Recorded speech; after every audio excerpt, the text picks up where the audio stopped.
Hey there, hi there, ho there. Welcome back once again to another exciting, fun, amazing episode of Disney Compendium, series finale, potentially, episode of Disney Compendium. I am your host, as usual, JJ. Over there, just bright and sunshiny day for Nick over here. Nick, how you doing? Uh, Just man.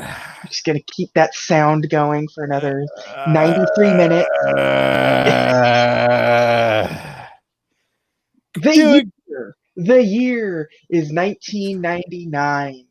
Uh, the month is June, so just barely missing the 20th anniversary of this movie. Oh no, we don't. Too bad.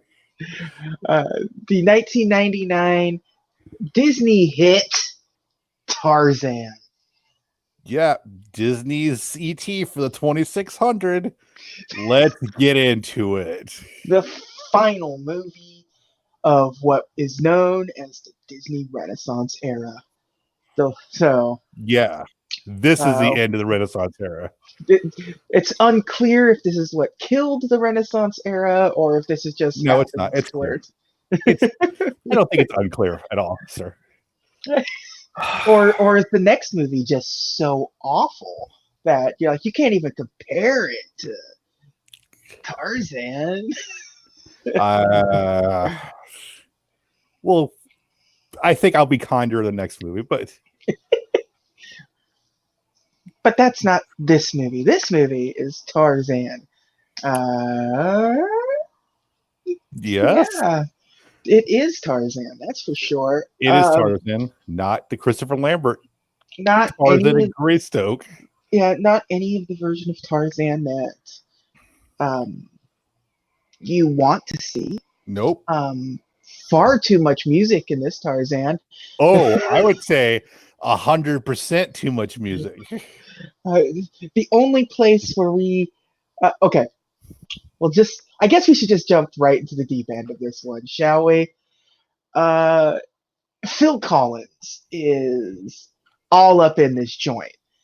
He did almost every song, like every musical cue is accompanied by a Phil Collins song in some way, shape, or form. It's bizarre. It's montage. Yeah, anytime there's like an important segment, you get Phil Collins singing in the background. And I have no ill will towards Phil Collins, but even for me, this is way too much Phil Collins in a movie. Because usually when you get like these, like, Elton John did the music for The Lion King, he's not singing it in the movie. You typically don't have the artist singing it in the movie, but this one, it is all Phil all the time, and it is so out of place every time it happens. Okay, so you said you have no ill will towards Phil Collins. I have enough ill will towards Phil Collins for both of us. There we go. And I can't pinpoint if this is where like things went south for me. With the relationship went south. Because I very distinctly remember like listening to the entire Miami Vice LP, and it's like, oh, and the Air Tonight's on there. Okay, whatever. And I didn't think too much of it. But at some point, I was like, boy, Phil Collins makes me wish I was dead. And it might be this movie. I mean, I can't think of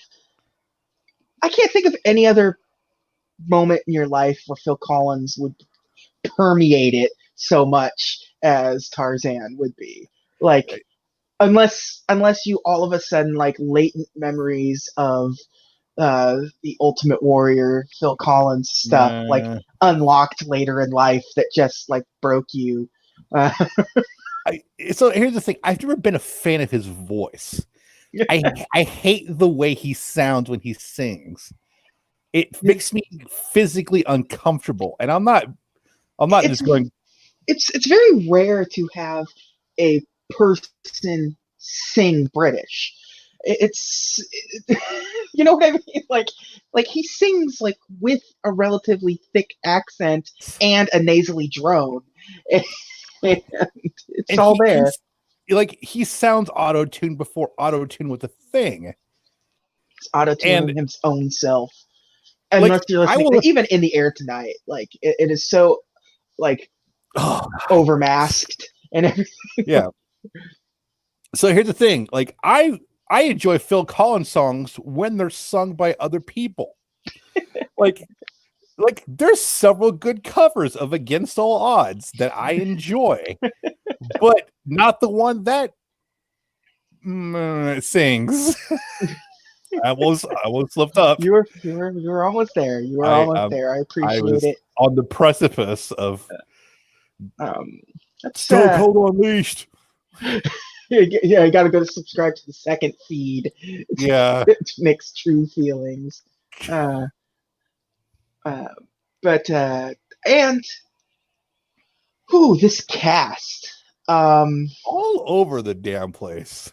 all over the place. Like you have Minnie Driver, um, which she does a great job in this movie. I think she does. Um, her Jane is pretty good in this movie. She's animated weird. She is. She's animated different than anyone else in the movie.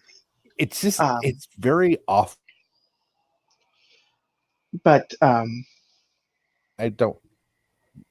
yeah, but what Tony Goldwyn is Tarzan. Yep. We discussed bishops in this movie. Yes, Lance Henriksen is in. Lance Henriksen with a significant role in this movie. It's Yeah, the Lance. We leader. see Lance in a prominent role and as the baby face. Yeah, Weird, right? yeah. You get Brian Blessed in this Yeah. movie as Clayton, whom I also pointed out big year for Brian Blessed because he was in Tarzan and he was Boss Nass in Star Wars Episode 1, The Phantom Menace. So there you go. Glenn Close is is Tarzan's gorilla mother. Yeah. Wayne Knight is in it as the elephant. And Rosie O'Donnell, whom boy, what can you say about Rosie O'Donnell? At the time, she had that talk show. She had that talk show. She was a big deal. She was a big deal. It makes sense that she was in this movie, but she is not. She sticks out so much and is obnoxious in this movie. So yeah, she's a tomboyish gorilla in this movie. It's Tarzan's childhood friend. Yeah. And it's she doesn't do good in it. I think that's a controversial thing to say. I think some people out there really like this movie, but every time her character was involved in anything, I was just like, oh god, I can't wait till she just stops talking. Yeah. She's like just doing bits the whole movie. Yeah, she just always like slides from one bit to another, and yeah, I couldn't handle it. I hated it. Rosie O'Donnell's career quickly spun out of control.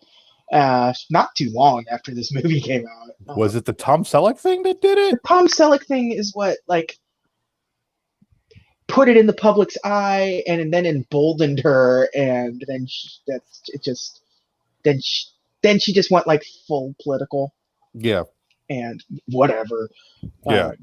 I think it was perfect, because back then when you weren't really allowed to talk about the gun issue at all in any way, shape, or form, right. her being a jerk to Tom Selleck about guns seems quaint compared to what some celebrities on Right. gotten themselves into.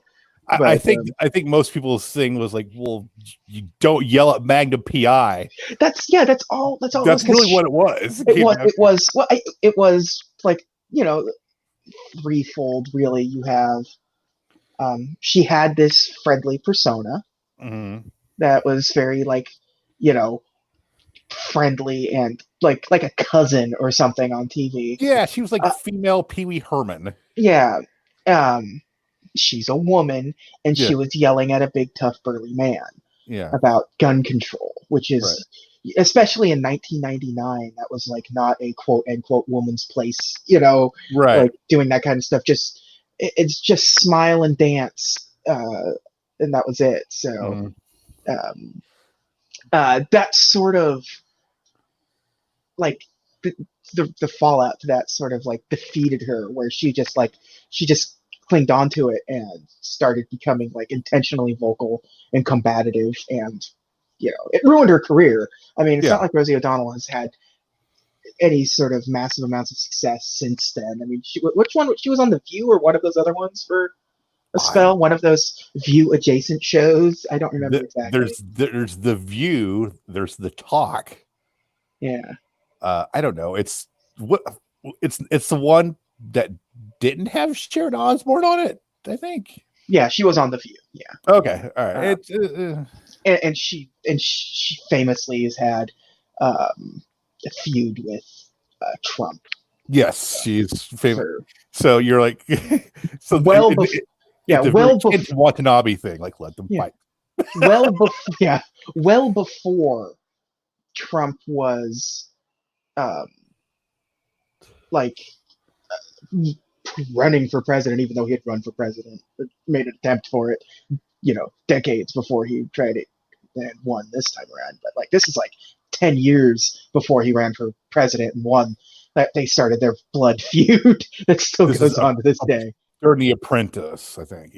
Yeah. Well, even then, I think it was like, there was like just getting into it about like Iraq and stuff, like on The View or whatever. So yeah. And then I don't. Do you remember the really terrible Raw bit where they had Rosie and Trump wrestle? Oh yeah. God, I never forget those things. I never forget the ones where you have Obama versus Hillary Clinton, or it's for Vince. That's all it's for. Yeah. Vince had a best friend in Donald Trump, and of course he would hate Rosie O'Donnell. So. Why not? Yeah. So. This podcast went a place I didn't think it would. We're just digging right into the life and times of Rosie O'Donnell. So next we're going to talk about A League of Their Own instead of this movie, because Flintstones, which I saw at Lion King. Yeah. That movie she did with Dan. Oh, what? Damn Island. Yeah. Now I have to find her filmography, because now. Sleepless in Seattle. Oh, was she in that movie? Yeah, apparently. Car 54, where are you? Exit to Eden. Oh, good Lord. That's the one. Okay. Yeah. Exit to Eden. 1999, she was in Tarzan and a Bruce Valanche documentary. So. Oh my God, that's right. Bruce Valanche was a thing. Oh yeah, 1999 definitely would have been Hollywood Squares. Yeah. So, anyways, enough. Let's actually talk about this movie instead. Do we have to? Well, there's not much movie to talk about, because for every like 15 minutes of plot, you get another 15 minutes of Phil Collins singing over a montage of Tarzan growing up and learning. So, it's like, what if Rocky IV was bad? What if Rocky IV was bad? Yeah. Like montage, but terrible. Yeah. What if instead of like Survivor, it had Phil Collins, and the answer is uh-oh. But That's a big let's yikes. see. It's yeah. It starts off with the. It starts off again on a boat. Mhm. Disney loves boat crashes. They sure Um, do. that's boy, do they like to the point where that's like their parents in Frozen die in a boat accident off Yes, they screen. do. Like Yep. that is just. It's because most of their movies tend to take place in a time of like people still get around on boats. Like cars Hmm. either don't exist or just are not like now. It's like this is the 1890s, so it's either a boat or a train, and it's a boat. Um, it's It's always easy a plot boat with device. Disney. Yeah, Yeah. and because I mean that stuff is the thought of like Lost at Sea and movies and stuff loved that plot device of being lost to the ocean. So Right. like they still make movies about boat crashes. Like it's so one of my mom's favorite movies of all time is Perfect Storm. I love that movie. It's a good movie. Yeah. The only thing she doesn't like about it is the fact that they all die at the end. I'm like, well, I can't change that part. I know you don't like that part, but You knew that going you knew in. that going in. Spoilers, they all die at the end of Perfect Storm. Yeah. Um, Sorry, Mark Wahlberg fans. yeah, I i.e., my drowned, dad. bro. Yeah, Huh? my dad will not miss a Mark Wahlberg movie.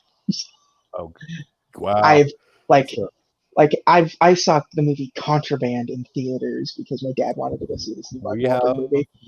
we have talked about this. I want to talk to your dad about his thoughts on the big hit at some point. just Or just a secondary podcast of you and my dad talking about Mark Wahlberg movies. yeah, well, tune in next week. It's Three Kings. Me and JJ's dad. My dad would absolutely. If the Three Kings and Shooter, if it comes on TV, my dad is all in. I actually like Three Kings a lot.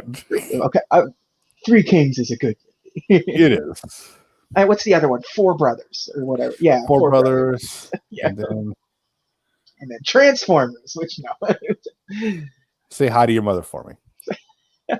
Hey, goat. I'll tell you who won't be saying hi to a mother: Tarzan, because his parents Whoa! died. They get killed by Chester Cheetah right out the gate. Yeah, yeah, boy, do they like this. Jumping ahead, the bad guy death in this movie is genuinely horrifying. Yeah, Like, but we'll get to that in a minute. Literally a minute, because there's again no plot. So Tarzan gets there, gets abandoned because his parents get eaten. I'm assuming. I forget how it's been a week now since I've seen this movie, and it's already like we were gonna record last week, but just didn't work out. And I think Nick was just pretending to be sick. no, actually, my wife was planning stuff with my niece for her wedding. So. Yeah. Sure. Yeah. Oh, I had to wash my hair. Sorry. Yeah. Um. So. Um. What else happens? Then the leader of the gorillas, this Tamatanga. yeah, Tamatanga gets this. That now their child gets killed by The same cheetah. the same cheetah. So just a body count is piling up at the beginning of this movie. Like they're not making any consolations here. It's just like, okay, no, the death. Two parents have died because of a cheetah. Now a baby gorilla has died because of this cheetah, and so the baby gorilla is dead, and now the mother gorilla finds the abandoned, orphaned baby. And the dead bodies of the Tarzan's dead parents. bodies of the parents, and they then gets involved with the. Is it a cheetah? What is it? It's like leopard or wherever it is. yeah, But he's still hanging out there. Leopard. Okay. Yeah, it's a leopard. Oh no, no. He spotted says leopard. So, it ain't easy being cheesy. And he jumps down. yeah, that's right. Yeah, he's got sunglasses. He's got shades on. Yeah. This movie just got a lot better. Yeah. Okay, we've already made this movie. Yeah, we've already made this movie better. The Disney tie-ins. Go to the store, buy your Disney Tarzan cheetah paws. Yeah, it's Cheetos. The Cheetah Men from Action 52 are in this game. Yeah. Phil Collins singing "It's the Cheesiest."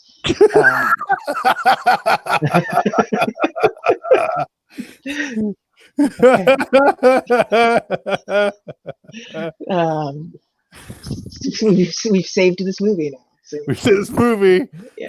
Just a whole scene where, Jane just sitting there eating flaming hot Cheetos. It's like they weren't even around yet. No, there was a pre-flaming hot Cheetos time in our lives. So she takes the baby back to their I don't know what the troop. I think that's what a group of gorillas is. A troop. The Gorillas of Destiny. Yeah. They go back to the Statue of Liberty that's been, fell down. Yes. Charlton Heston is just screaming, but they've adopted this baby. Yeah.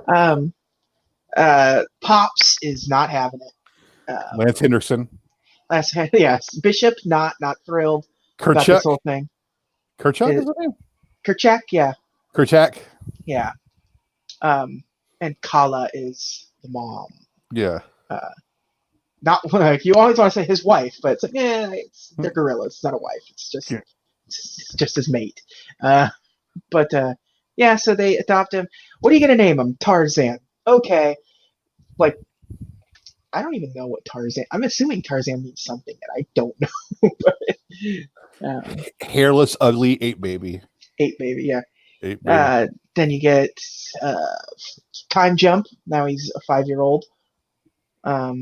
Just being a brat, just being a kid, just doing wearing a loincloth because they always have to do that. Like for the sake of modesty, you recognize it as incredibly dumb, but then you also realize there's nothing else they could have done. Yeah.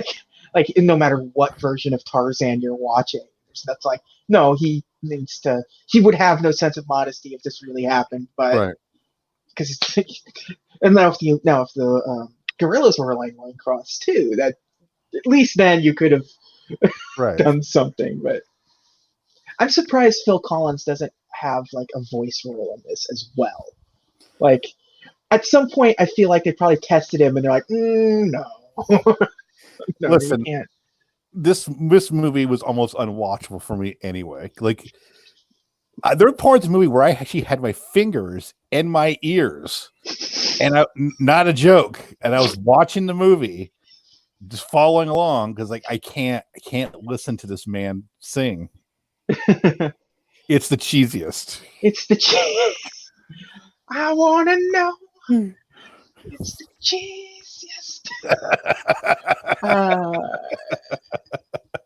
But we've now, so Tarzan's being a bratty 5-year-old, scaring his mom. Yep. And then what? They do the little prank on him.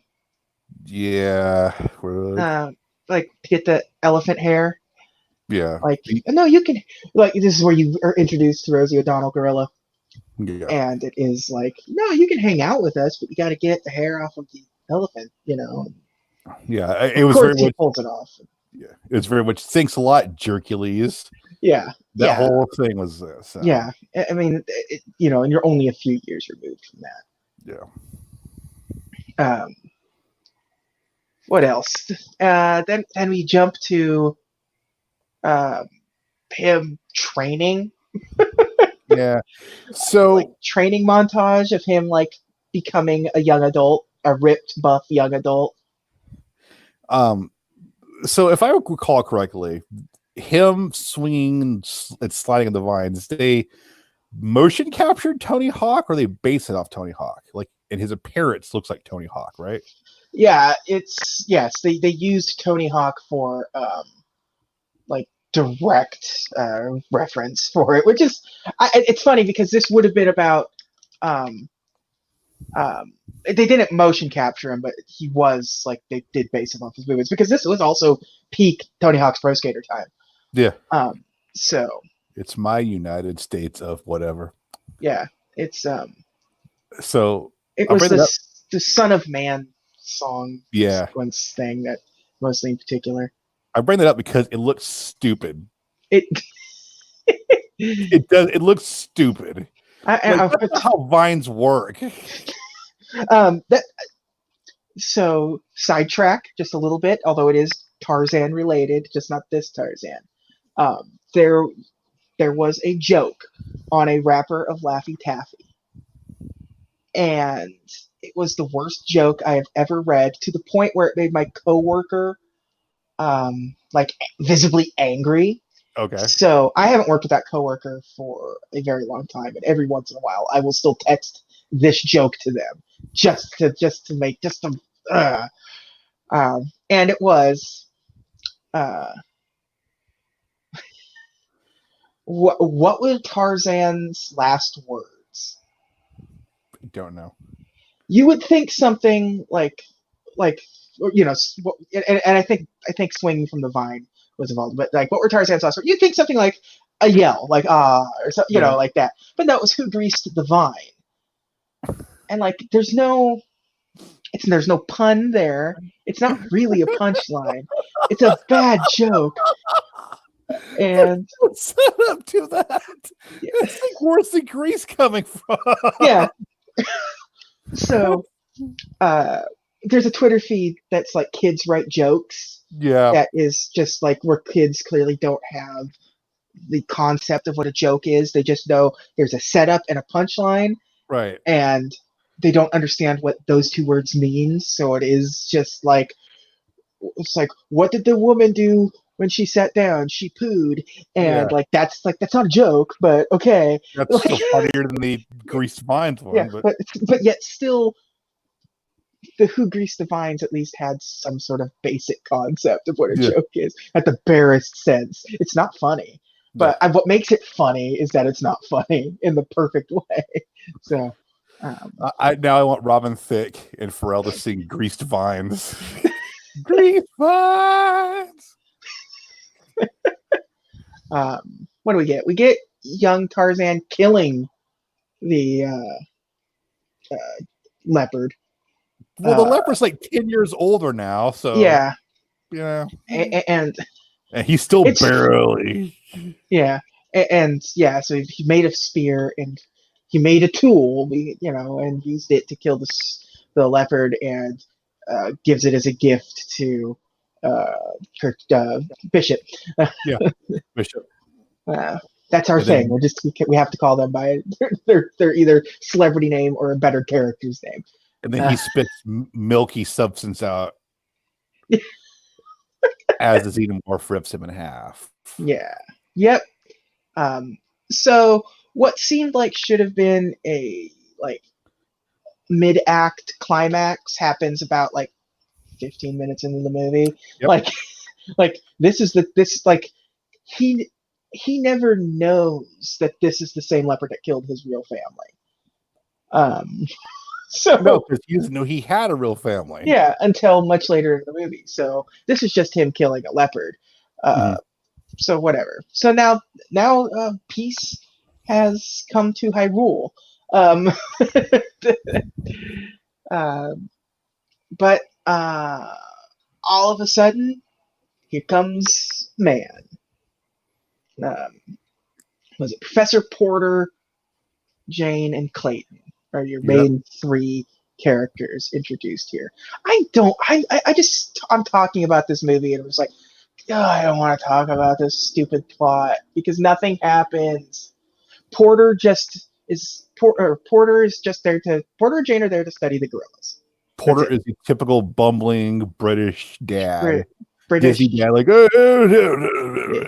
super short, super useless, bumbling around, speaking walrus mustache, big stupid professor glasses. Yeah. Jane is absolutely not his daughter. No. She's she's drawn in such her face. Yeah. It's drawn really weird. Yeah. And so the tour guide is Clayton, Right. clearly just a hunter, He's Gaston. He's Gaston. He's 100% just Gaston. He's this big burly idiot that he isn't there to study gorillas. He's there to kill gorillas. Yeah, but is he? Because he has the boat set up to take them all at the end. So I take their carcasses maybe to America. Like, it seems like, yes, put it in the whole, like, yeah, because they were set up to just run roughshod across the camp of gorillas, and I don't know, like, his plan never really comes to fruition, but nope. But like, there's like a monkey chase where she gets her. What did she get stolen? Her boots. One of her boots, one of her shoes. No, because it was when the mandrills started chasing her. I don't remember.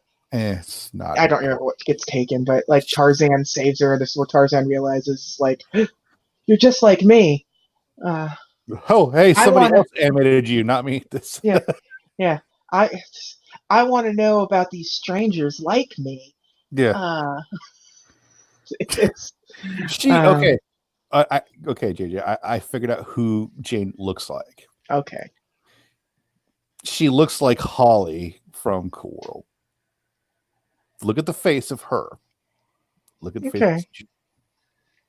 Yeah, all right. Sure. Yeah. Yeah. But also don't watch Cool World. Yeah, but don't watch Cool World at all, ever. Is there a Cool World video game? I feel like there's a Cool World video game. Yeah, Sega CD, right? I just think 16-bit proper. I don't even know. No. I want to say it was, if there was one, it was either Sega CD or like CDI. But I'm almost positive you're right that there's a Cool World video game. Cool World SNES video game. Wow. Yeah. It didn't even get the pleasure of being CD based.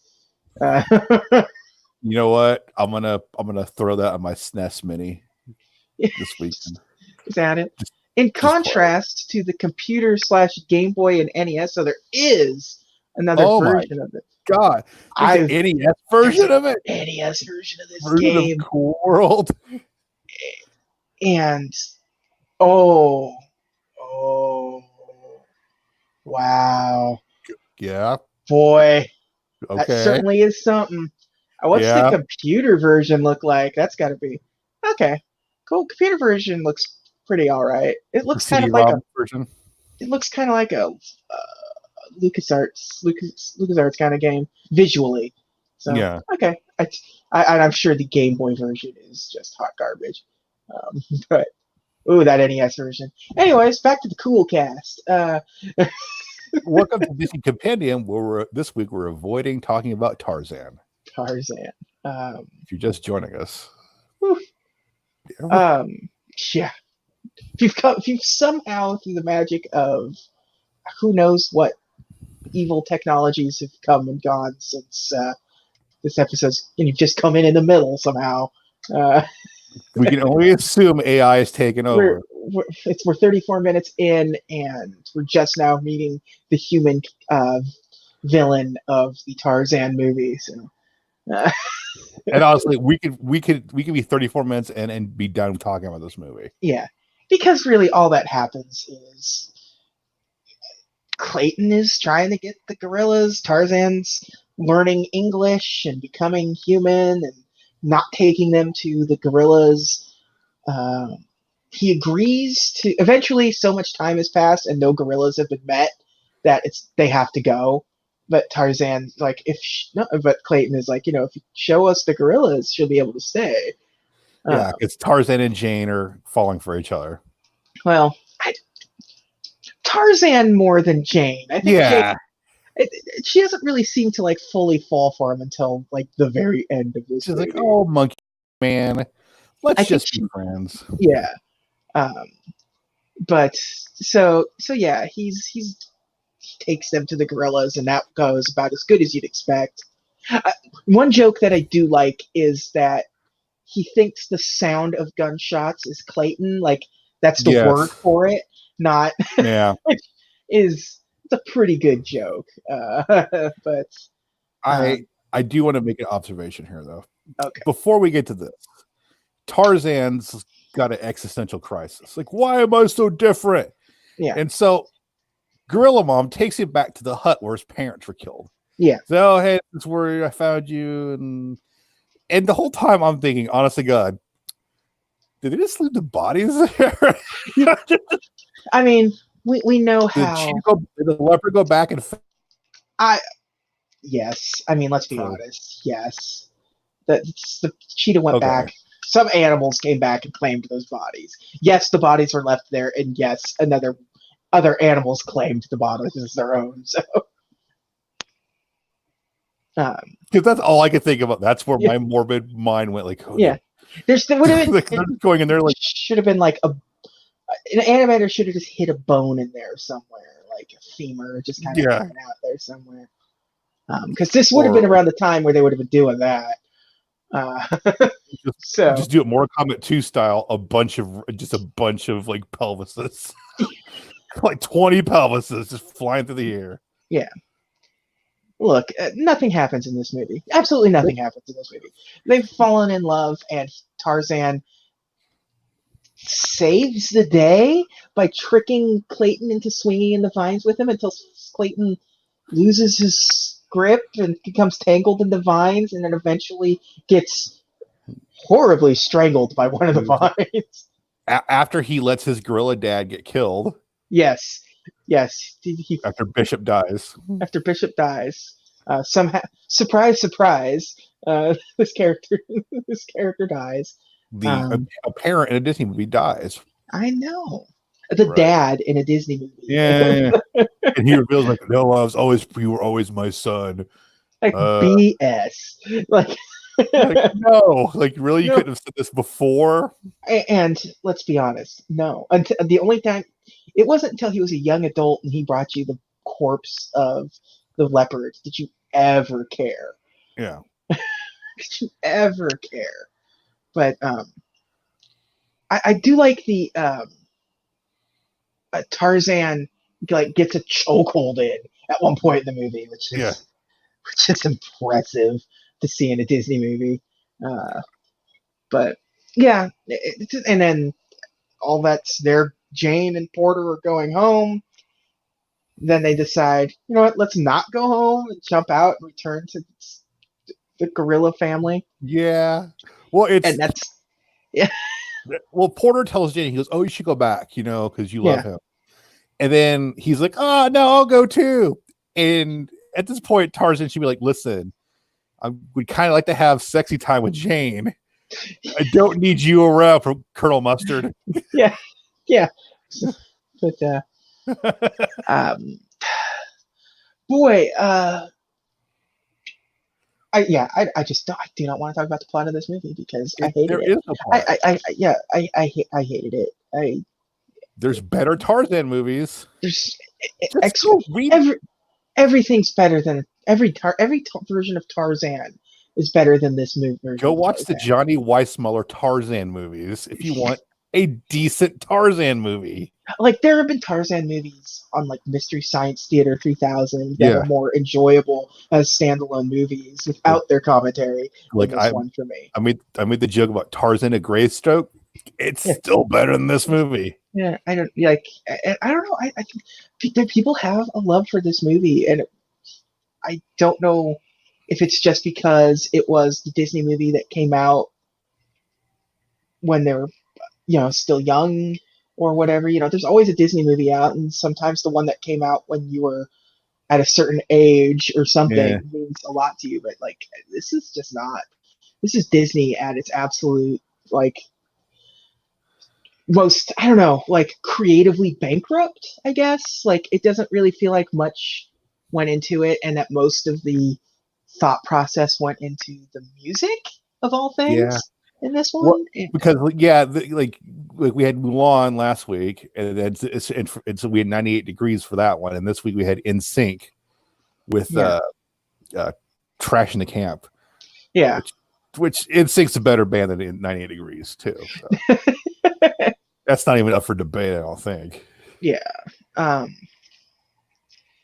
So okay, this movie's life started in the early 90s, early to mid 90s. Um, like production, like truly started in about 95. Um, after he did the work on um, a Goofy movie, the director of that one was offered to direct this one. So a Goofy movie It's actually a good movie. is a great movie directed by the same guy as a Goofy movie. And it was one of those things where it was Jeffrey Katzenberg was still in the studio at the time, and Mm-hmm. it was like we want to have this movie done out of their out of the Canadian studio, of all things, um, which the director didn't want to do because that is younger animators doing a full-length feature Disney. This is number 37. Like this isn't like Right. a Goofy movie where it is, not part of that lineage of Disney movies. Yeah, you can't throw your B team out for a actual Yeah. full length, Yeah. So that was where it's like, nah, I'm not. No, I can't do that. Katzenberg left. Eisner said, "You want to do it now?" And it would be actually done so now it will be done through the main studio. It's not going to be done through the Goofy Movie studio and all that stuff. So, this is going to be a legitimate thing. So that's when he signed on for it. And it makes sense to make a Tarzan adaptation. Yeah, It really does. It does, yeah. Especially an animated Disney Tarzan adaptation, because it is a man living with animals, and Disney, if there's one thing Disney knows how to do, it's animals. Right. And being able to connect with animals. So a Tarzan movie, Tarzan show, or whatever has a hard time like with the animal part of it, because when it's a real animal, it's a little hard. You can't, it's just an animal. Like it's his family, so he knows what's Right. going on. But you, as the audience, can only connect with Tarzan. But when you have Disney doing it, it's like sense. that whole thing with the live action Lion King where you're like, yeah, it was off putting to have them show expressions. Yeah. So it's just like, yeah. Yeah. So, I do find it funny that Brendan Fraser went on to do George of the Jungle, but he actually auditioned for this role twice. Wow. I would 100% watch George of the Jungle over this movie, because George of the Jungle, a better Tarzan movie than I like George of the Jungle. I really I know I used to love the cartoon as a kid. I think I've only seen the live action George of the Jungle at best twice. No, the cartoon's way better, obviously. Yeah. This is like the point they did that. They're like, oh yeah, we're gonna do Deadly Do-Right and like another stab at Rocky and Bullwinkle and Underdog or whatever. Yeah. And the Underdog came out significantly after all of that stuff. But it was in that purview of like, oh, we're gonna do all these J Ward cartoons. So you have you have Goldwyn, who ends up being it, auditioning too, and he just gets the job because he could actually do like some animal noises and stuff, which was like I'm assuming that's what sold them on it. Like he like nailed some baboon impersonations. So like, all right, yeah. And I'm assuming And in case you're curious, he wasn't the one doing the Tarzan yell in this one. It's actually Brian Blessed that does the yell. Oh, So Brian Blessed is both Clayton and the Tarzan yell in this movie. Um, is it Brian? I used to pronounce his name Brian Blessed. Well, I've never heard his name pronounced out loud, so maybe it is. I think you're right, but I was like, it's Brian Blessed. He's blessed. So, first thing I saw him in, the George C. Scott Scrooge movie. Yeah, he was the ghost of Christmas Present. I don't remember. Yes. Yeah, he was. Yeah. So, Rosie O'Donnell's gorilla was originally a male in the script, but she got the role, so they just made it more tomboyish. Woody Allen was originally going to be in this movie as the elephant instead of Wayne Knight. Yeah, I don't know that would have been any better. Do you know why he left the project? Ants. Katzenberg said, "How about you come over here instead and do ants?" And he said, "Okay." So Katzenberg already being a thorn in the thigh of Disney. So, but on the plus side, at least Disney didn't make ants. Yes, at least Disney got A Bug's Life instead of ants. That terrible movie. Yeah. So, we talked about the Tony Hawk thing already. Yep. There's a lot of use of 3D animation in this particular one. With the vines. And backgrounds. A lot of the backgrounds are 3D CG animation, which is pretty impressive. I think they even had like a special technique invented just for this one to create a canopy of trees and stuff. So they've got like there's like a zoom in effect in this movie a couple of times. Yeah, and they even got it's apparently called Deep Canvas. They got an Academy of Motion Picture Arts and Sciences Award for the development of the 3D CG technique they used for the backgrounds on this. So that's pretty good, and they used it a couple more times in Disney movies. You can assume which ones they probably used it in. But yeah, that was like the biggest part of it, because they did the motion capture with Tony Hawk stuff to animate, not with Tony Hawk, but doing his moves essentially, because this is the peak of skateboarding culture at this point. 99 2000 is where you apex. You're gonna plateau a little bit and it'll drop off quick, but he's a big deal at the time. He's got the video game, and he's got the video game. He's MTV X Games kind of stuff is a major thing. Him hitting, the 900 was right. And somehow we didn't get Skater that made news.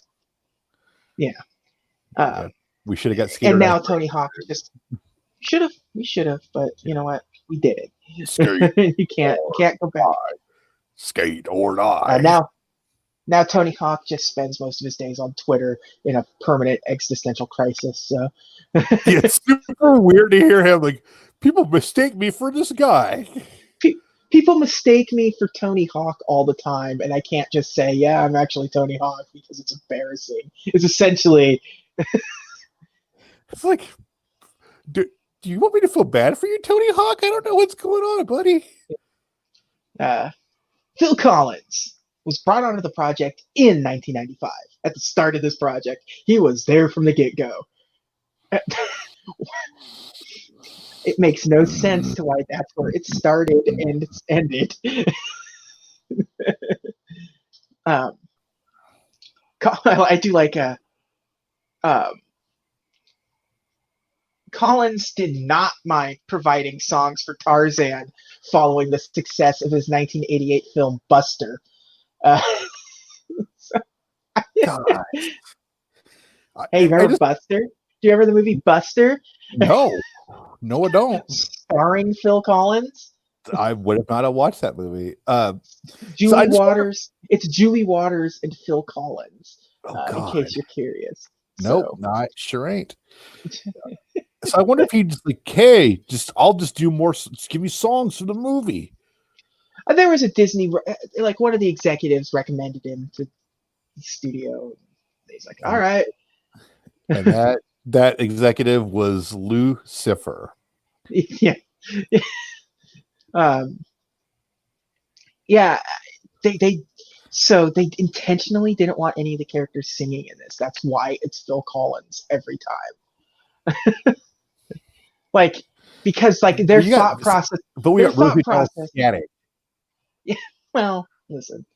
Like their thought process was, I can't picture a half naked man sitting on a branch breaking out into song. That seems ridiculous. Phil Collins, Uh, however, singing a song during an emotional montage scene is not ridiculous. So, yeah, all kinds of problems with this movie. and in case you're curious, he also recorded the music in French, Italian, German, and Spanish. Oh, good. So, if you want to hear another version of Strangers Like Me or Son of Man or You'll Be in My Heart in German, which I'm sure sounds fantastic. Phil Collins singing in German. That's the second worst atrocity Germany's been involved in. um, I don't like, and the soundtrack was, I think it went. I have to see because I'm certain it got some sort of award, platinum. Or the album has sold 2.6 million copies in the U.S. as of 2014. So there you go. Yeah, There are well, there are almost 3 million people on this planet that said I gotta buy Tarzan 1999 soundtrack. So listen, sir. I'm discovering every day that more and more that my views and millions of people's views differ greatly. and guess what? Those people that don't agree with me, you can have an opinion. It doesn't make it right. You can No. definitely have a wrong opinion. The movie opened in June of 1999 at the El Capitan Theater, which is a common Yeah. place for Disney movies to open up. Uh, I'm picturing you in this scenario, Nick, at Yeah. the Hollywood premiere of Tarzan. We watch the movie, and then afterwards is a 45-minute Phil Collins concert Oh performing God. the songs from the movie. Oh my God. He's evil. He's evil. He just wants to hurt people. So you just watched Tarzan. You just listened to a lot of Phil Collins music. Over the credits, there's more Phil Collins music. The movie ends. Lights come on. Phil Collins is on Oh the stage under a God. spotlight.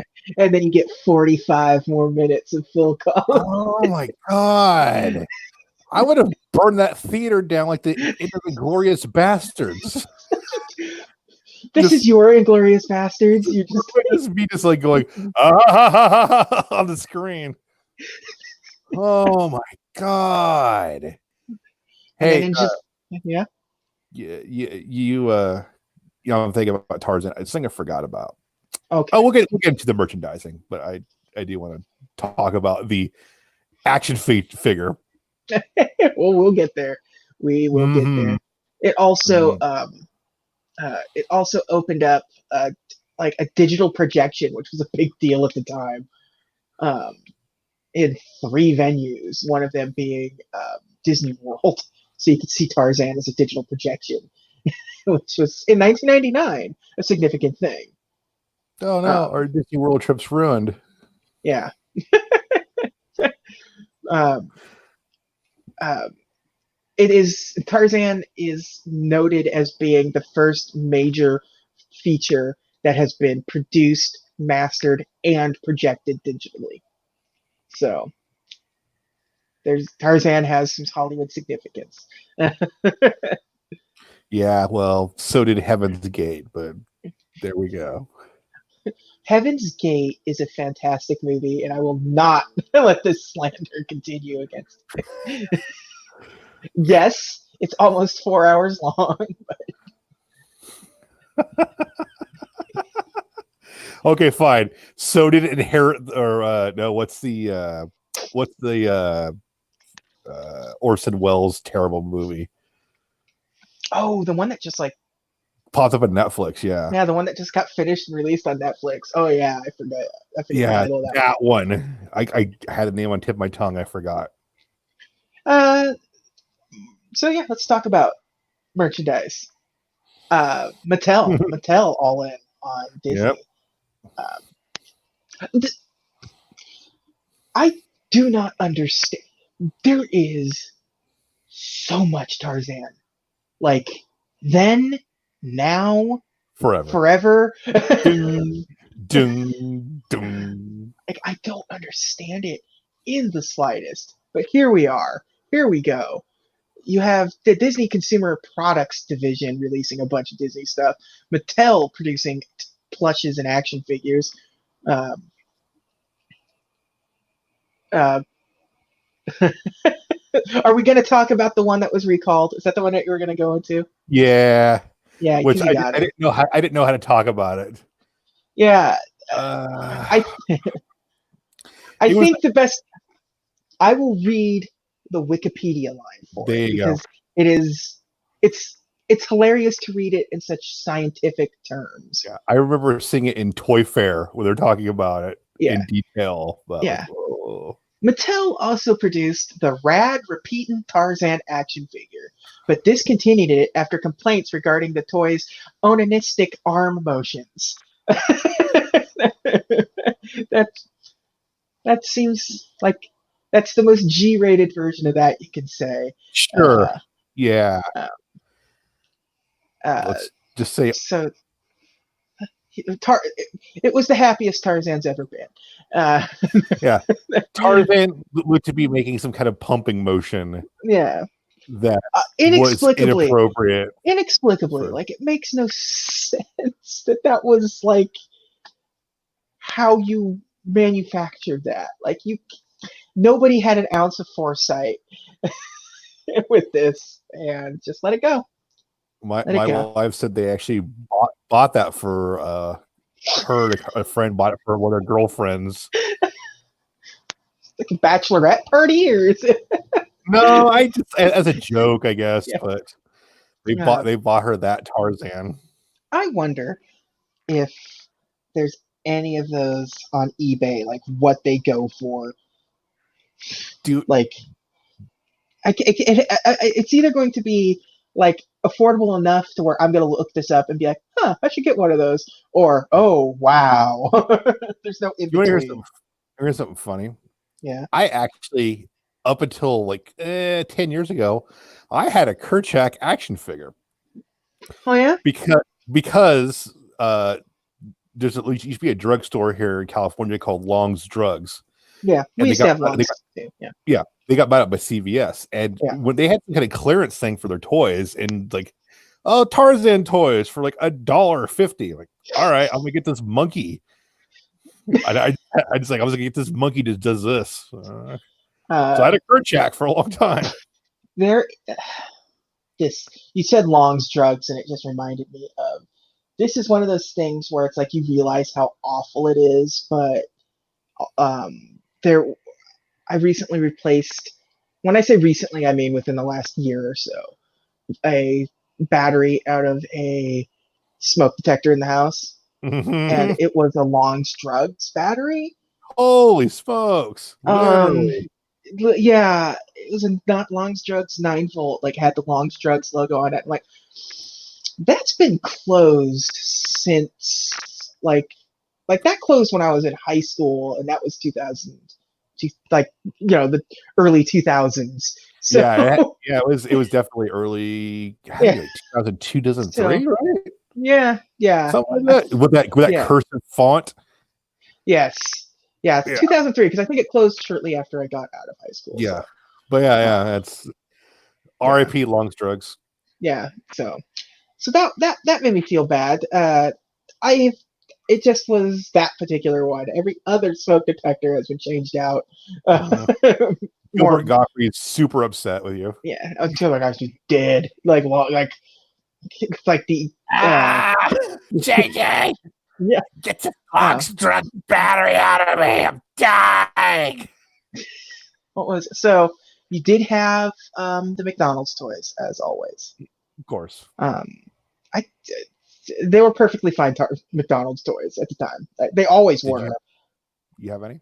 Yeah, oh yeah, I absolutely Yeah. had some. I feel like there was a candy bar at the time too, because like I'm dead certain there was You a know what? Tarzan candy It was bar. a Like it Nestle, was, right? yeah, it was like a banana candy bar or I think something. you're right, dude. I'm almost positive that's was there a Kinder Egg too, something like that with Tarzan? Wonder Ball. Wonder Ball, yeah, where the heck it was. Let's see. Oh yeah, there we go. Disney worked with Nestle to create candies, including a banana flavored candy bar, chocolate bar. Huh. Boy, they did 2 rounds of Happy Meal toys for Tarzan. What? When it came out on video, they did it again. Oh my god. For They this also they also offered Tarzan themed food options such as banana sundaes and jungle burgers. Do you See, not I know would what have an got a banana sundae. do not know what a jungle burger is, but uh, I'm about to find out what a jungle burger is. So You're like, I'm gonna replicate it. let's see. Many other banana sundaes and jungle burgers, Italian Disney's animation. However, unlike it doesn't tell you what a jungle burger is on this one. I can only imagine it's got like a slice of banana, like the old Hulu burgers or whatever. I feel like it's got pineapple or something on it or whatever. McDonald's Jungle Burger. Absolutely nothing. All you get is like Jungle Book toys. McDonald's George of the Jungle commercial, which is funny. So I feel like I have this no idea. this So I'm sad. this needs further research from us. Yeah, we'll figure it out. We'll get back to you next week. Yeah, Figure out what a we'll have Jungle an Burger is. update on the Jungle Burger. Update what a Jungle Burger. Now we have to know. So We want because to this know. movie would have come out in 2000, this would have come out on DVD at launch. Yep. um, You first one to do so, correct? yep. Well, yeah, because Mulan didn't come out on DVD at the gate. So yeah, because that would have No, been it was VHS. 98. Just been like so early. It would have come out on 99, and that would have been so. That's a lot of forward thinking from Disney to release a DVD of one of their movies in 1989. Because DVD players were still relatively expensive The back in. DVD, yeah, like most people didn't get the DVD player until they bought a PlayStation 2. So Yeah. the DVD version contained bonus material, including a Strangers Like Me music video, Oh God. the making of Trashing the Camp featuring Collins and NSYNC. Oh God. Yeah. But you can get it now on uh, Blu-ray still to this day and watch it on Netflix. Just watch it on Netflix. Or hear me out. Don't. Too many people. If a couple more people watch it on Netflix, it may make them think that Disney Plus needs another Tarzan. So if you're listening to this, I'm subscribed for Netflix just for a month. Yeah. Do me a solid. Yeah. And pretend like create some sort of filter so Tarzan doesn't come up when Disney Plus launches. Yep. Yeah, just put the parental locks on Tarzan. Yep. So when it came out, what do you think, Nick? As How much far as money? like debut Yeah, I mean, just like it's initial or box office run. 250 million. You won't give it that double that number.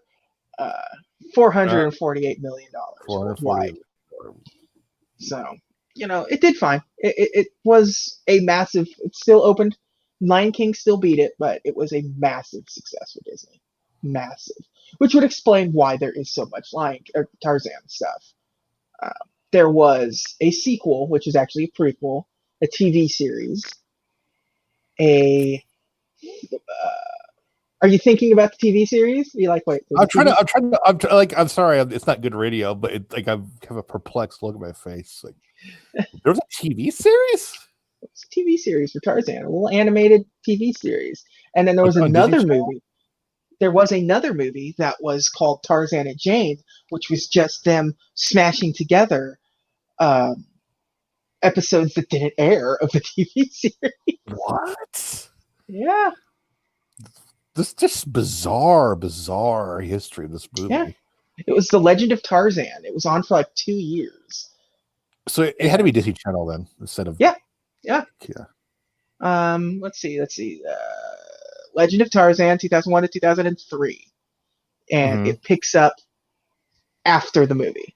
So, I right, assume they he's have a now kid. And, he's married to Jane, and go through. They have wacky adventures, and they did Tarzan and Jane in 2002, which is a direct-to-video sequel, and Tarzan 2 in 2005, which is a direct-to-DVD prequel. It shows Tarzan as more of Tarzan as a child. mm. Um, Did Minnie Driver reprise her role for any of these or no? let's find out. Cannot believe for a minute that she did, but Well, to be fair, Jane I don't know what else she was. in the Legend of Tarzan, Jane was Olivia Deabo. Um, I know I know her from Law and Order: Criminal Intent. She was like a reoccurring character She's in also the that sister one, from Wonder Years. and she was the sister on Wonder Years. Yep. So that's who Jane is in that. And let's see if the Tarzan and Jane series was Olivia Deabo. So she just straight up replaced. Minnie Driver. Yeah.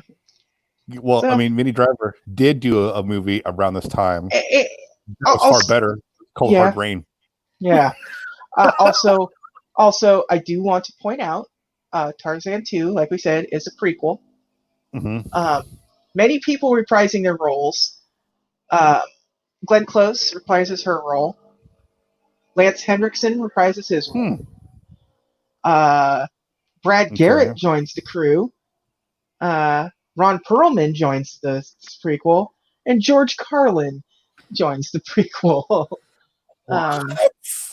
So, what probably is one of the last roles, because this was 2005 and Carlin died in 07, 08, something like that.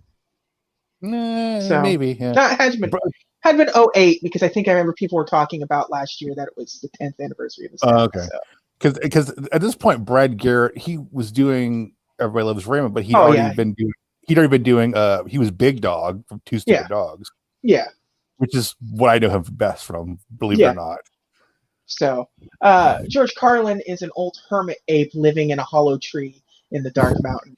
He is a monster. He's a monster feared by Tarzan and every other animal. So he's Cranky Kong. Yeah, even the leopard was afraid of George Carlin's character in this movie. So he's afraid of Cranky Kong. Cranky Kong. Yep. So yeah, George Carlin in a Tarzan movie for you. Luckily, Phil Collins does not reappear. Okay. A Broadway musical. We've just dovetailed directly into the was there stuff section without mentioning it, but whatever. Yeah, there was a Broadway musical that only lasted about a year, which seems too long. Absolutely. Just every system had a Tarzan game.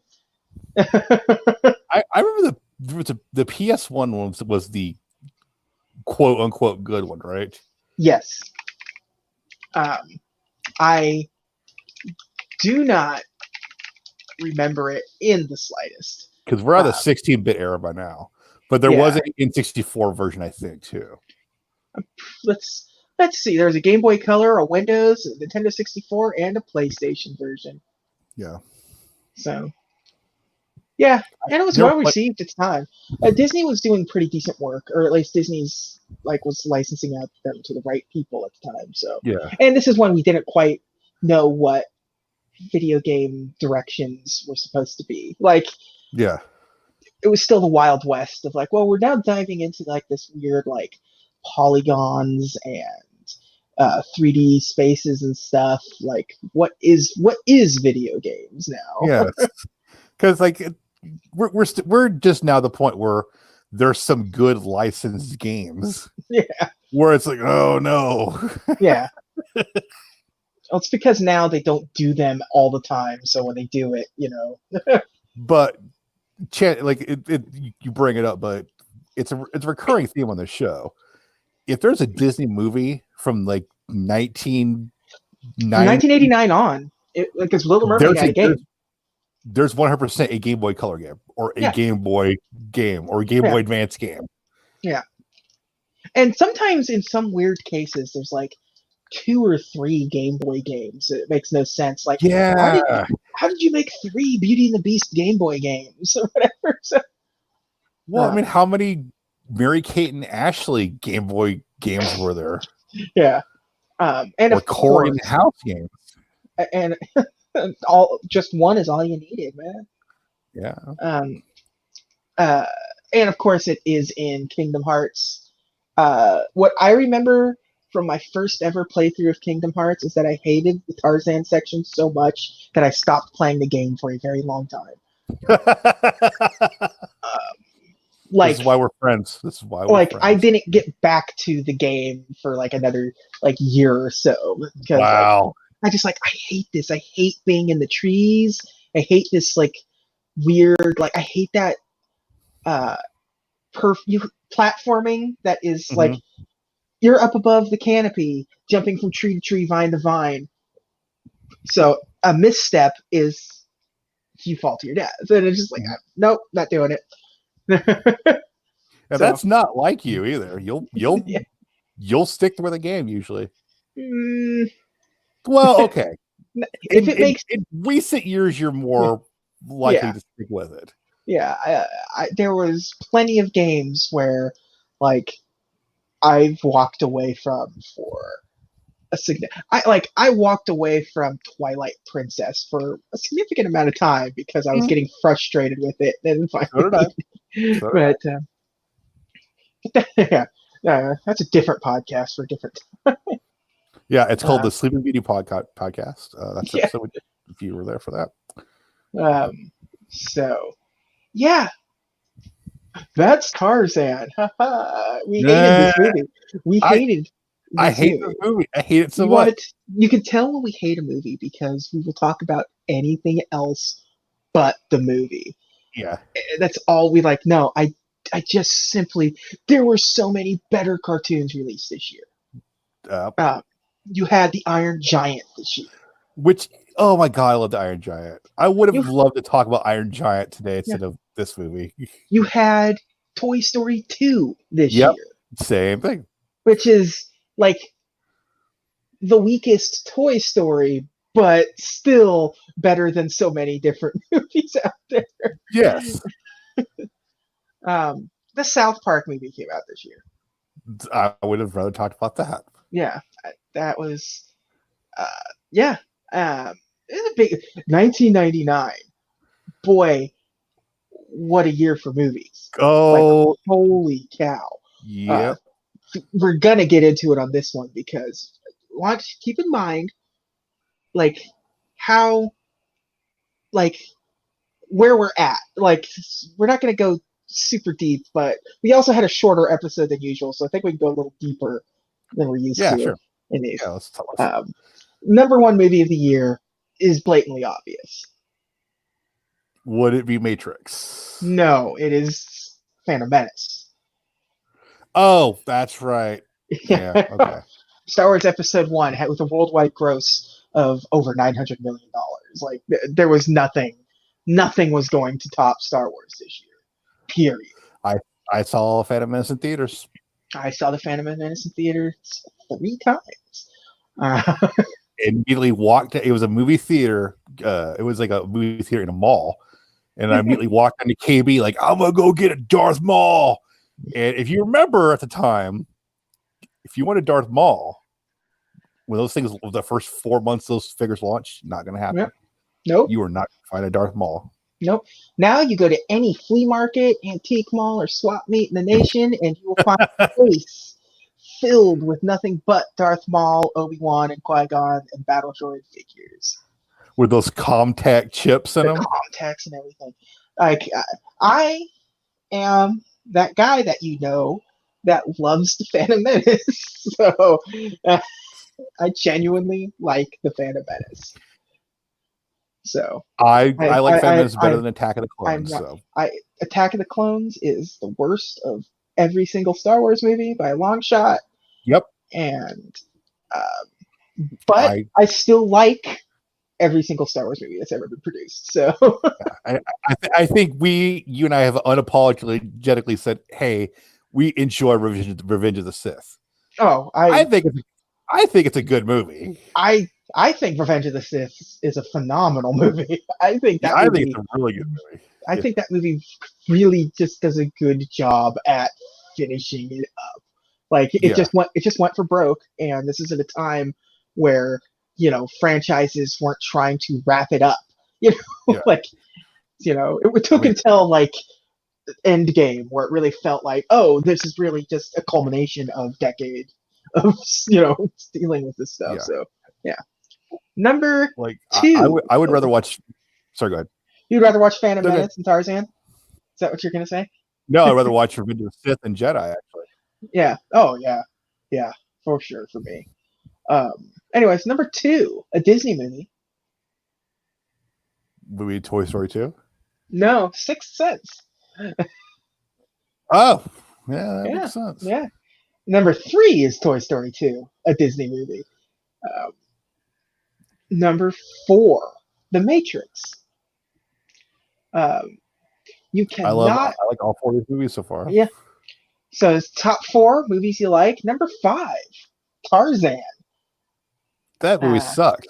We should talk about it sometime about how bad that movie is. Nah, I can't be bothered to do that. Number 6, The Mummy. Okay, I actually really like The Mummy. The first 2 mummies.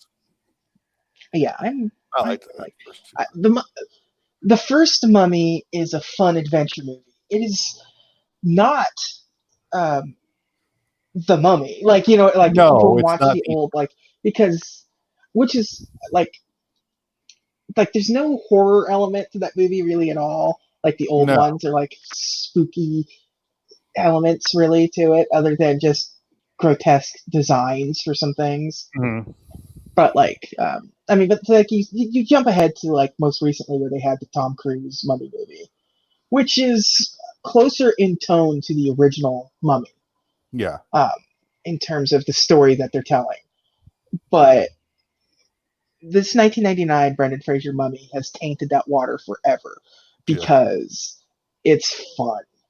Yeah. And it's a little silly, and it came out at the perfect time, and it's a good movie. It's a good movie. It turned out better than it ever should have.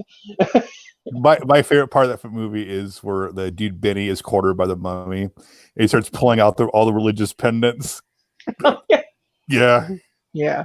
Yes, that is a good one. That is a good. Where were we? Number 7, Notting Hill. I don't think I've ever seen that. Yeah, I bet there's no reason. It's like I don't. Hugh Grant? Yeah, I'm not interested in a Julia Roberts, Hugh Grant. Oh God, no. Romantic rom-com from 1999. No. I could take one of them by themselves, but not. Yeah, in 1999, I for sure wasn't interested in that.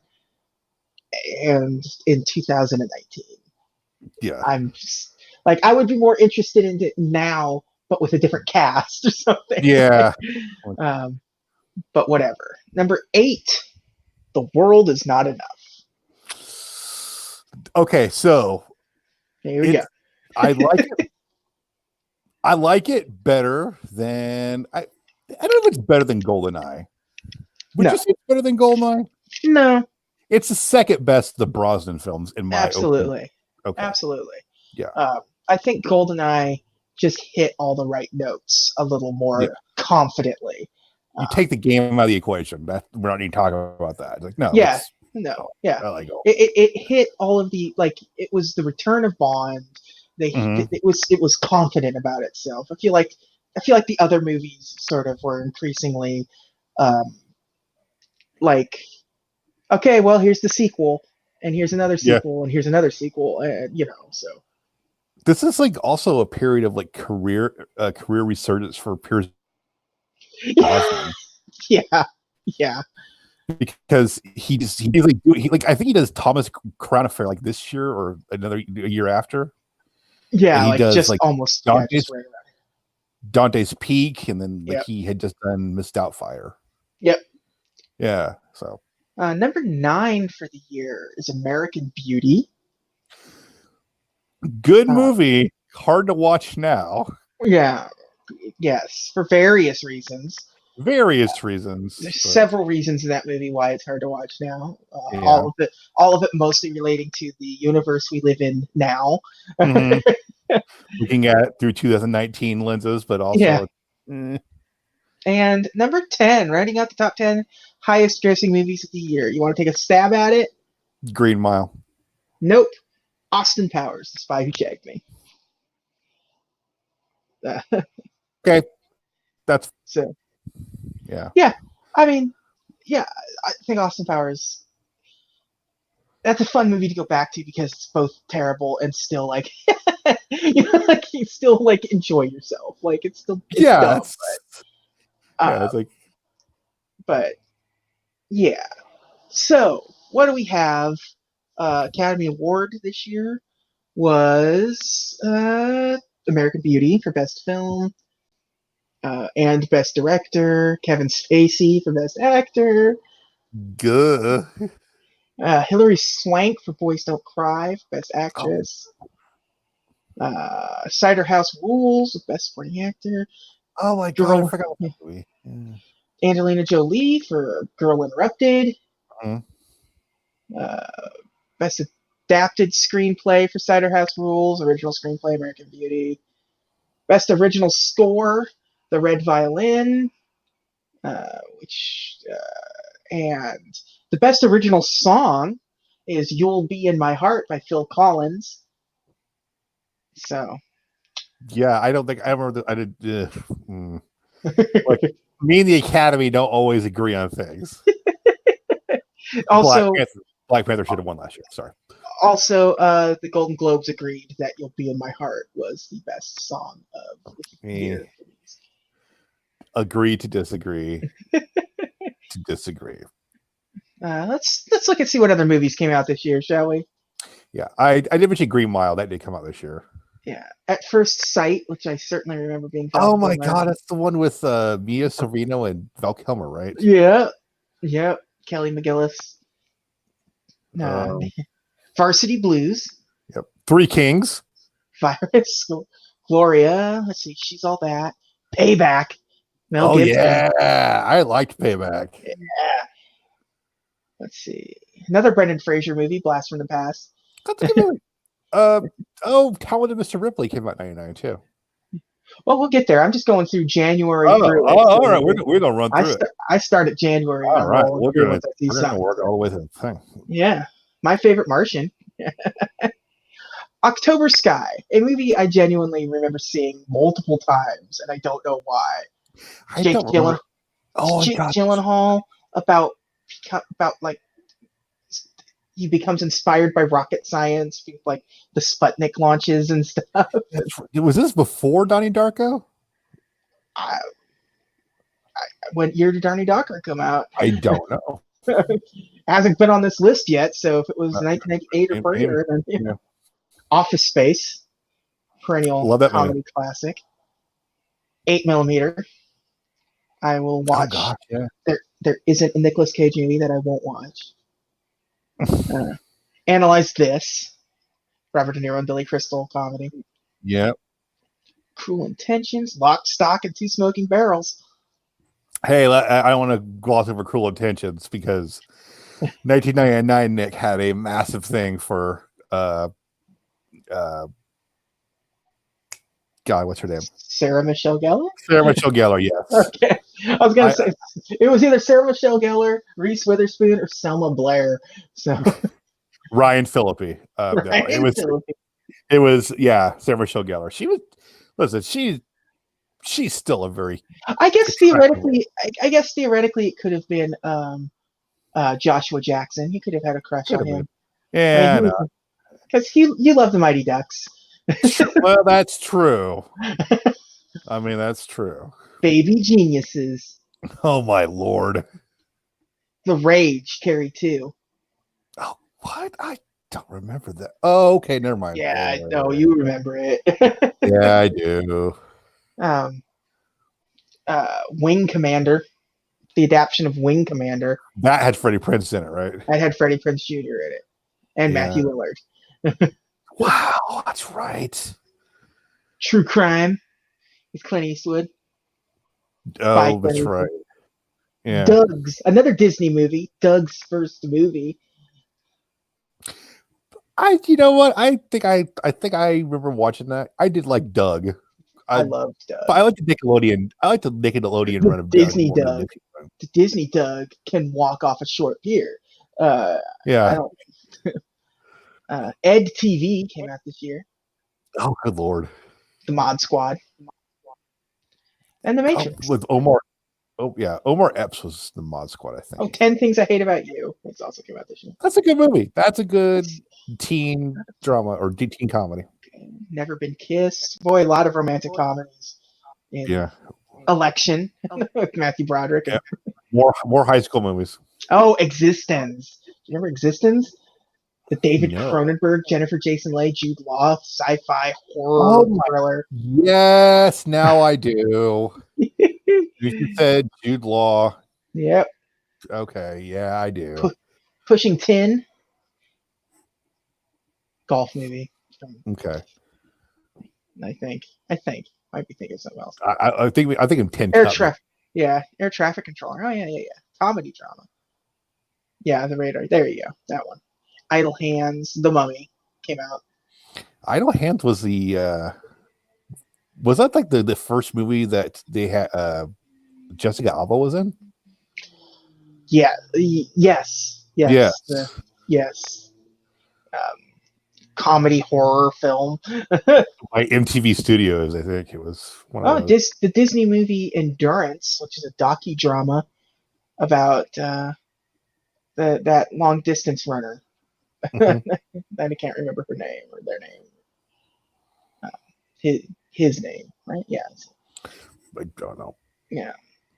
Midsummer Night's Dream, Ghost Dog, Way of the Samurai. Forrest Whitaker. That's right. Oh, opening just before Star Wars Episode 1 of Phantom Menace. Set up to fail. Yeah. 13th Floor. Austin Powers. Austin Powers and Tarzan opened within a week of one another. Big Daddy. The Adam Sandler.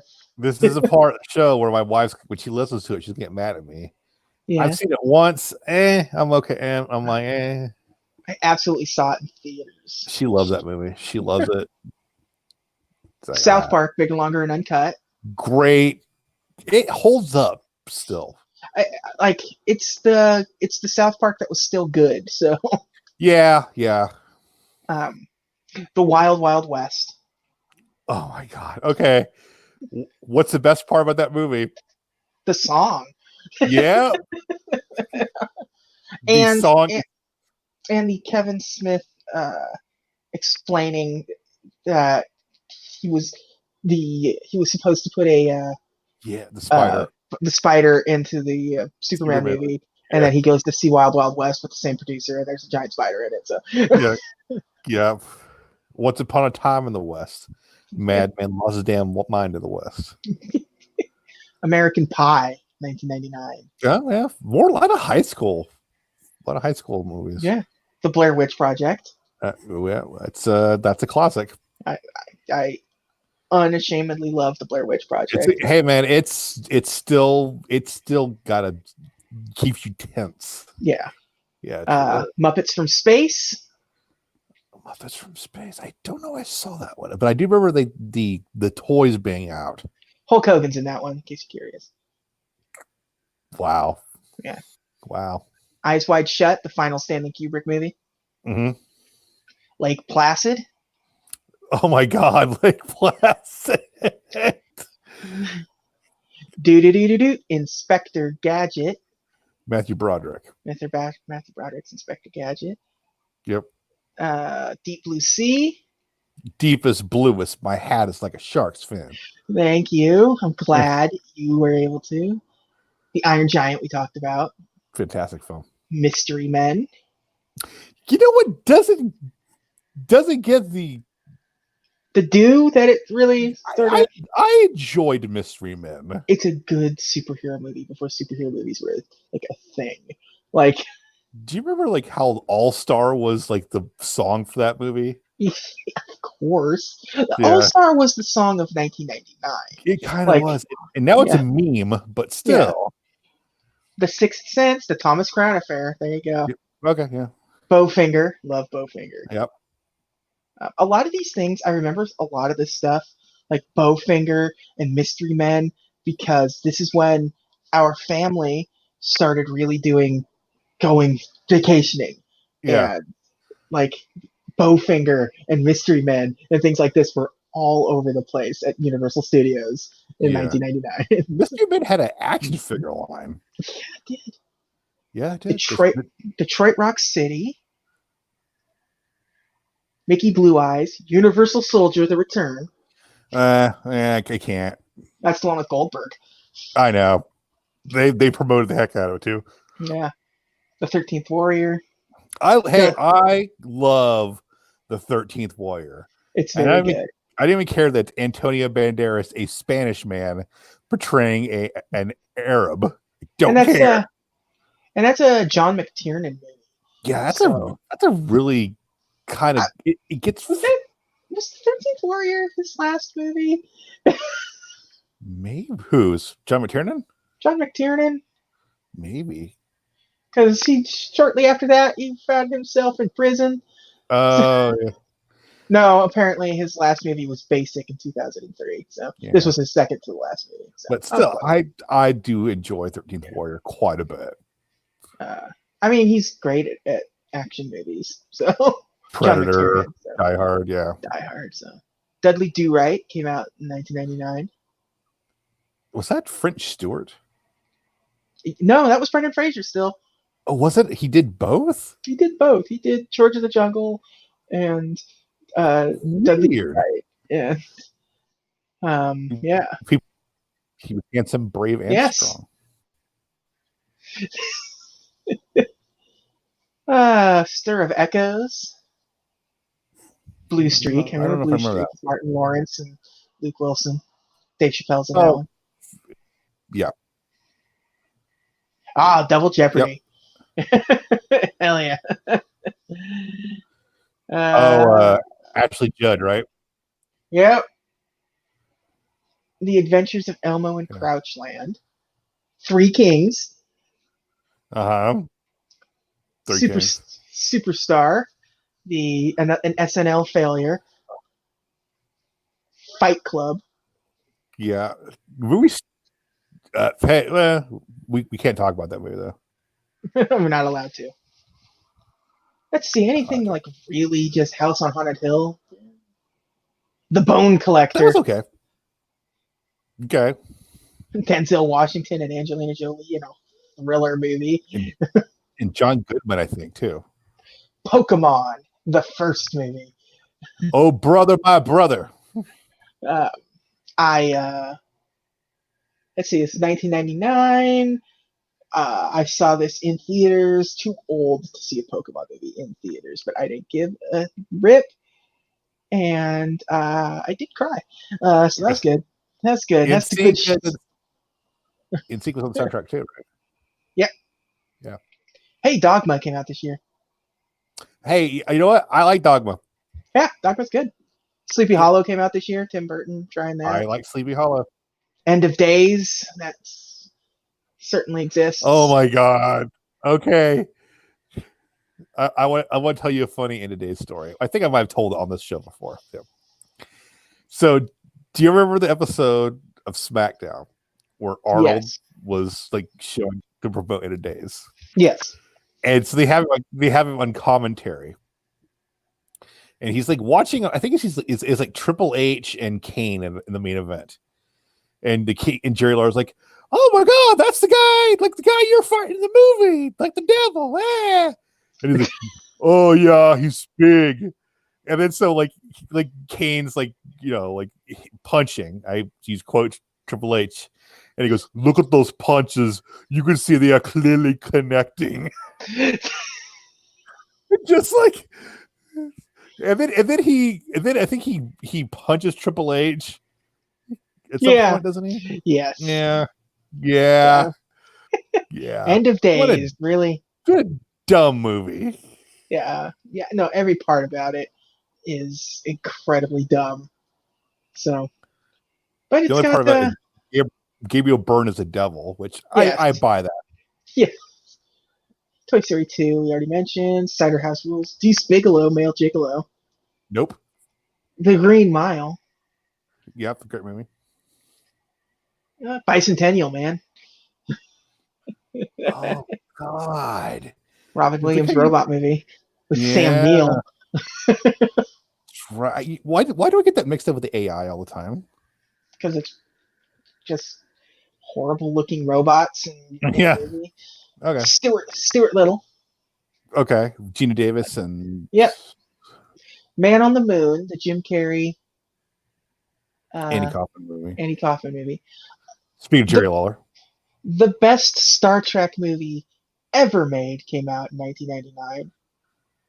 Generations. Galaxy Quest. Oh God. Okay. I want to talk about Galaxy Quest. Okay. Galaxy Quest is a great movie, people. It is a really good movie. It's genuinely fantastic, and I am not really being facetious when I am not Star Trek movie of all time. It's infinitely quotable. Yes. It's like by Ray Hammer. Yeah. Yes, exactly. I can't get enough of Galaxy Quest. I love that movie. I love it. Like this, Tim Allen's best efforts to ruin Galaxy Quest for me, and he's not going to do it. Yeah. And Alan Rickman's gone now, so yeah. And rounding out the year is The Hurricane, the Denzel Washington, Reuben Carter biopic. Yeah, the Bob Dylan song. The Bob Dylan song, exactly. Yeah. This is the story of the hurricane, the man the authorities came to blame for a murder he'd never done. Piston Hurricane. He could have been a champion of the world, which is like, well, no, that was never. But that's 1999. As you can see, everything we said is mostly better than Tarzan. Nick? Yeah, we spent more time talking about other movies than Tarzan. And there's a reason for that. Tarzan is terrible. Yes, it is. Nick, I'm just going to start at the bottom of the list this time. Let's do it. So you just have to say if you like it more than the movie. Okay. Better or worse. Saludos Amigos. I think it's a little bit better than Saludos Amigos. Fox and the Hound. No, it's not better than Fox and the Hound. It's not better than Fox and the Hound? It's not better than Fox and the Hound. Okay, so we are putting Tarzan right dead, second to last on your list. Thought I was going to put it last out of spite. Or out of just reality because It sucks. it sucks. And uh, I think Saludos Amigos might actually have more merit to it, just in terms of historical importance, than Tarzan. Which is why we start at the bottom of my list. Bottom of my list is Fox and the Hound, and Fox and the Hound is a much more enjoyable movie than Tarzan. Wow, Tarzan is dead last. last on the list. I cannot stand this movie. I never want to see it You know again, what, JJ? and I'm never going to watch it No. again. You move it to the bottom of yours now. JJ. You know what? I've talked you into it. Put it at the bottom. Like you're right. Saludos Amigos has some some like historical significance. Yeah. The story behind it's more interesting. Yeah, it's not better than that. Wow. So there we go. F this Dead last. movie. I'm never going to watch this movie again. Me either. I just liked playing with you more leading into it than I know you did. But I actually enjoy the music. Like, I like Phil Collins, and I liked the music in this. That is the only part of this movie I actually like. Well, we had a good ride, buddy. But we didn't even talk about the theme park attraction that used to be the Swiss Family Robinson's Treehouse. We only briefly mentioned it. It used to be the Swiss Family Robinson's Treehouse. They rebranded it at Disneyland to be Tarzan's Treehouse. Still the Swiss Family Robinson's Treehouse in Disney World. But you walk by it and you hear the Phil Collins music playing in Adventureland. Like, nobody wants to go up there. There's a podcast that I listen to called A Window to the Magic, and the host always calls it the Swiss Family Stairmaster.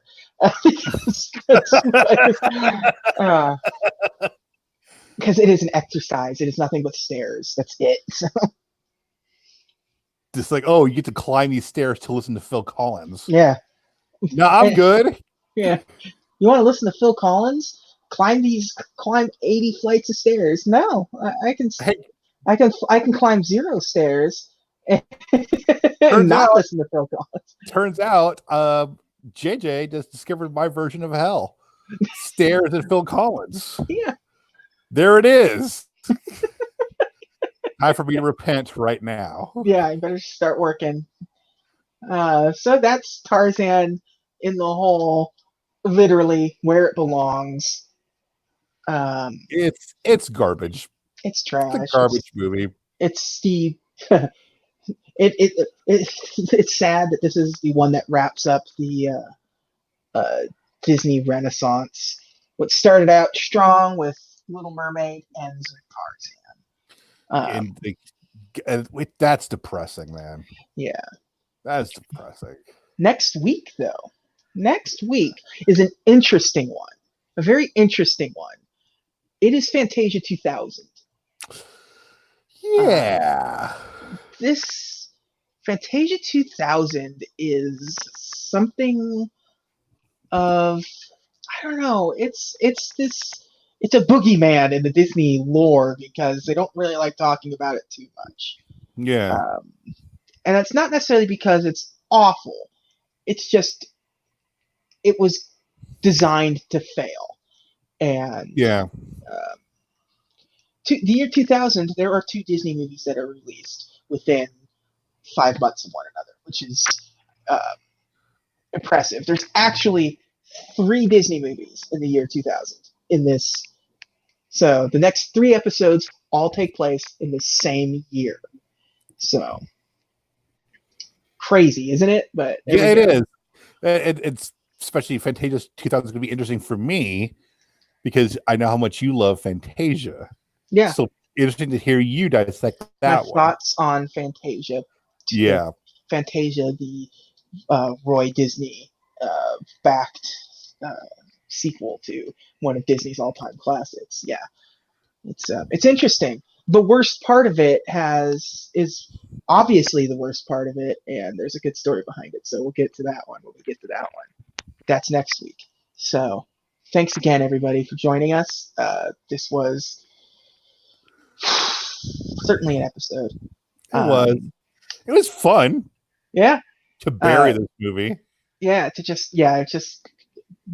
keep piling the dirt on top of it, to the point where we didn't even talk about like the movie, like we couldn't. It was physically painful to try to recite the plot to Tarzan because every time I started to, my eyes would glaze over and roll in the back of my head. And I talked about this with JJ, like, you know, you take Phil Collins out of the equation, like Rosie O'Donnell is equally as grating as Phil Collins for me. Yeah, I like. Okay, if he just made this a traditionally scored movie and even replaced Rosie O'Donnell, it's still a boring movie. It's like it's paint by numbers. There's like there's no like jokes that really stick out. There's no like even like Mulan from last week. Like, you know, there are quotable lines in Mulan and stuff that like to this day, a pox on, you know, like Well, Mulan's got heart. Yeah, this does one, not. Yeah, this one feels like if this movie was made in a different time, earlier in the Renaissance, most likely it probably would have been a fine movie. Even with the Phil Collins music, I feel like a better team on it probably would have fixed so many of the problems this movie had. But it came out at a bad time. 1999 was not a good time for Disney, and at the animation studio, and for you know, a lot of stuff going on with the Katzenberg stuff and the theme parks losing money hand over fist. DreamWorks is on the rise, DreamWorks on the rise. Yeah, you know, and like I said, the theme parks are just hemorrhaging money at this point. So, you know, not a great place to be at Walt Disney, especially in the animation department, and it's only going to get worse. And we're at the point now where the ship's not gonna be righted for a while. Yes, we are only a couple of years away from them introducing the Best Animated Feature Film Award category at the Academy Awards, and Disney will be in no contention for it for over a decade. So it's insane to think that Disney didn't win the first animated feature film award. Yeah. Well, when you see what comes out in 2001, you're like, oh, that makes sense. So. Yeah. So there we go. But until then, thank you all for joining us. And have a magical day. Bye.